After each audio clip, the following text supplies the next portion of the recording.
ተጨባጭ ዕቅድ ብርቱ ክትትልና 24/7 የሥራ ትጋት የአዲስ አበባ ከተማ መለያና የስኬት መንደርደሪያ መርሆች ሆነዋል። ባለፉት 6 ወራት የመዲናዋ አፈጻጸምም ይህን በውል ያሳያል። ልማትን ከዜጎች ተጠቃሚነት ጋር አጣምራ ዓለም አቀፍ ተመራጭም ተወዳዳሪም ለመሆን የምትተጋው አዲስ አበባ ከተማ ባለፉት 6 ወራትም ተጨባጭና ስኬታማ የፕሮጀክቶች አፈጻጸምን ማረጋገጥ ችላለች። የአዲስ አበባ ከተማ ዲዛይንና ግንባታ ስራዎች ቢሮ ኃላፊ ኢንጂነር አያልነሽ ሀብተማርያም ባለፉት 6 ወራት ከጤና፣ ከትምህርት፣ ከጥበባት፣ ከገበያ ማዕከላትና በስፖርቱ ዘርፍ ትልቅ ፕሮጀክቶች የተጠናቀቁበትና ስኬታማ ጉዞ የነበረበት ነው ብለዋል። ከከተማችን የጤና ቱሪዝም ማዕከል ከማድረግ አንጻር በርካታ ሆስፒታሎች ገነባንበት፣ ማስፋፊያም ሆነ አዲስ ግንባታዎች የተገነቡበት እንዲሁም ትምህርት ቤት ማስፋፊያዎችና አዲስ ትምህርት ቤቶችንም በጣም በሰፊው ገንብተን ለሕዝባችን ተጠቃሚ እንዲሆን ያደረግንበት በአገራችን የመጀመሪያ ይሆናሉ ብለን መጥቀስ የምንችላቸውን የሲኒማና እንዲሁም የቲያትር ማዕከላት አስመርቀን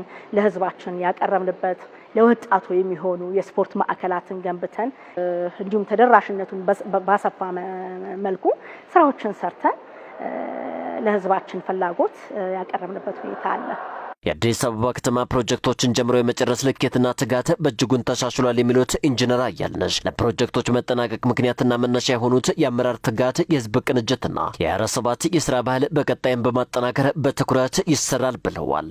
እየተደረገ ባለው ግምገማ የምናያቸውን ክፍተቶች አሻሽለን እንዲሁም የህዝባችንን ደግሞ ፍላጎት ጨምረን በተሻለ ሁኔታ ስራዎቻችንን የምንሰራበትና አገልግሎታችንን የምናሳልጥበት የበለጠ መልካም አስተዳደር የሚሰፍንበት የልማት ስራዎቻችን በሰፊው በጥራት የሚሰሩበት የተሻለ ደግሞ እቅድ ይዘን የምንሰራበት ነው የሚሆነው። ወዲህ ደግሞ በአዲስ አበባ ከተማ ግስጋሴ ልክ የመኖሪያ ቤት አቅርቦትን ለማስፋት አመርቂ ስራዎች ተሰርተዋል። በአዲስ አበባ ከተማ በ2018 ዓ.ም ብቻ ከ100 ሺህ በላይ ቤቶችን ለመገንባት እቅድ ተነድፎ ወደ ስራ ተገብቷል የሚሉት የአዲስ አበባ ከተማ ቤቶች ልማትና አስተዳደር ቢሮ ኃላፊ ወይዘሮ ቅድስት ወልደ ጊዮርጊስ ባለፉት 6 ወራት ስኬታማ ስራዎች እውን ሆነዋል ብለዋል። 2018 ላይ 100 ሺህ ቤቶችን ዴሊቨር እናደርጋለን ብለን ስንል በሁሉም የቤት አማራጮች ታሳቢ ተደርጎ ነው 100 ሺህ ቤቶችን ዴሊቨር የምናደርገው። 50 ሺህ በመንግስት 50 ሺህ ደግሞ በተለይ በመንግስትና በግል አጋርነት ብለን የምንሰራቸው ስራዎች ናቸው ማለት ነው። ከእቅዳችን አንጻር አፈጻጸማችን እጅግ በጣም ጥሩ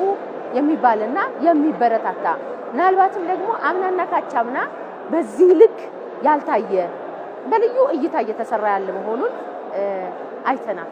መንግስት በሚያስገነባቸው 18 የቤት ልማት ሳይቶች ባለፉት 6 ወራት ብቻ ከ200 ሺህ በላይ ለሚሆኑ ዜጎች የስራ ዕድል ተፈጥሯል የሚሉት ወይዘሮ ቅድስት ክትትልን በማላቅ የስራ ባህልን በ24/7 ቅኝት በማድረግ ጥራትን ከፍጥነት ጋር በማሰናሰል ለስኬታማ አፈጻጸም በትኩረት መስራት በቀጣይ ተጠናክሮ የሚቀጥል ነው ብለዋል። ከ200 ሺህ በላይ የስራ ዕድልን ፈጥረናል በዚህ 6 ወር ውስጥ ብቻ።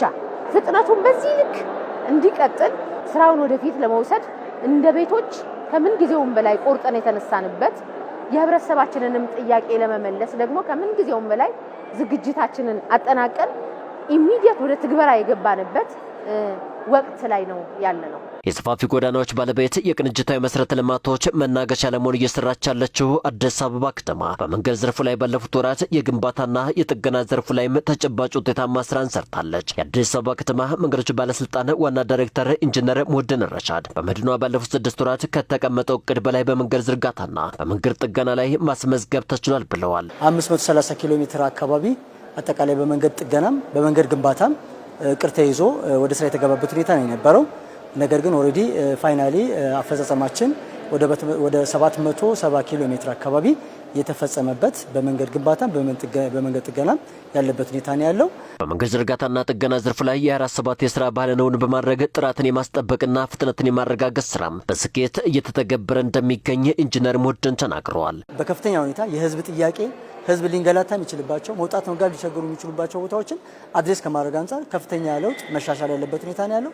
ይህን አጠናክረን በቀጣይም የምንሄድበት ሁኔታ ነው የሚኖረው። በከተማው እድገት ልክ አስተማማኝ የውሃ አቅርቦትና ዘመናዊ የፍሳሽ ስርዓትን ለማድረግ መስራት የአዲስ አበባ ከተማ ሌላኛው የትኩረት ማዕከል ነው። ለዚህም ባለፉት 6 ወራት ብቻ የውሃ አቅርቦትን ከማሳደግና የፍሳሽ ስርዓትን ከማዘመን አንጻር ከቅርብ በላይ የሆነ አፈጻጸም ስለመመዝገቡ የአዲስ አበባ ከተማ ዋና ፍሳሽ አገልግሎት ስራ አስኪያጅ ዘሪሁን አባተ ተናግረዋል። ከገጸ ምድር ወይም ደግሞ ከሰርፌስ ወተር የምንለውን 100% ማሳካት ችለናል። ከከርሰ ምድር ደግሞ 86% ማሳካት ችለናል። በአጠቃላይ 87% የእቅዳችን ማሳካት ችለናል። ይሄ ከባለፈው የውሃ ምርት አቅርቦት ጋር ስናነጻጽረው ወደ 6 ሚሊዮን ሜትር ኪዩብ ተጨማሪ ወደ ሲስተም ማቅረብ ችለናል ማለት ነው። አንደኛውና ዋነኛው ይሄ ነው። ሌላው የፍሳሽን ነው። ፍሳሽም 80% የምንጠቀመው ውሃ ዌስት ወተር ሆኖ ይወጣል ተብሎ ሳይንቲፊካሊ ይታመናል።